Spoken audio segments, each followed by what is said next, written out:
నమస్కారం అండి. నేను డాక్టర్ నరేంద్ర, మీ సర్జికల్ గ్యాస్ట్రోఎంటరాలజిస్ట్‌ని. ఇవాళ హెర్నియాస్‌లో పేషెంట్స్ అడిగే కామన్ డౌట్స్ గురించి మాట్లాడుకుందాం. హెర్నియాకి లాప్రోస్కోపిక్ ప్రొసీజర్ బెటరా సార్? ఓపెన్ ప్రొసీజర్ బెటరా? కుదిరినంత వరకు చేయగలిగినవన్నీ లాప్రోస్కోపీలో చేసేస్తామండి. ఎందుకు అంటే లాప్రోస్కోపీ సర్జరీలో ఫాస్టర్ రికవరీ టైం ఉంటుంది. వూండ్ కాంప్లికేషన్స్ తక్కువ ఉంటాయి. కొన్ని లార్జ్ కాంప్లెక్స్ హెర్నియాస్‌లో లాప్రోస్కోపీ కష్టం ఉన్నప్పుడు మాత్రం ఓపెన్‌కి వెళ్తాం. సార్ లాప్రోస్కోపిక్ హెర్నియా సర్జరీ తర్వాత ఎన్ని డేస్ కంప్లీట్ బెడ్ రెస్ట్ కావాలి? యాక్చువల్‌గా కంప్లీట్ బెడ్ రెస్ట్ అక్కర్లేదండి. కుదిరినంత వరకు లాప్రోస్కోపీ అవనివ్వండి, ఓపెన్ అవనివ్వండి, డే 1 నుండి పేషెంట్‌ని మొబిలైజ్ చేయడానికి ట్రై చేస్తాం.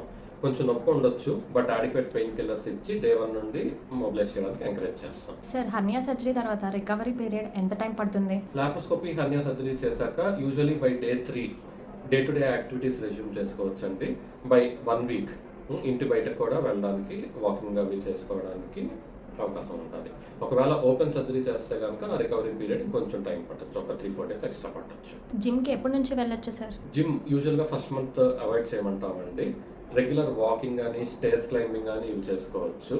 ఏరోబిక్స్ అయితే 6 వీక్స్ తర్వాత చేయమంటాం. ఒకవేళ వెయిట్ ట్రైనింగ్కి వెళ్ళాలి అనుకుంటే కనుక 3 మంత్స్ తర్వాత వెళ్ళొచ్చు. Diet after hernia surgery sir? Diet గురించి చాలా మిత్స్ ఉన్నాయండి. పప్పులు తినకూడదా, నాన్ వెజ్ తినకూడదా అని. కానీ మేజర్ డైట్ రెస్ట్రిక్షన్స్ అన్నీ యూజువల్గా ఉండవండి. పప్పులన్నీ తినొచ్చు, నాన్ వెజ్ తినొచ్చు. యూజువల్గా మనం high protein, high fibre diet encourage చేస్తాము.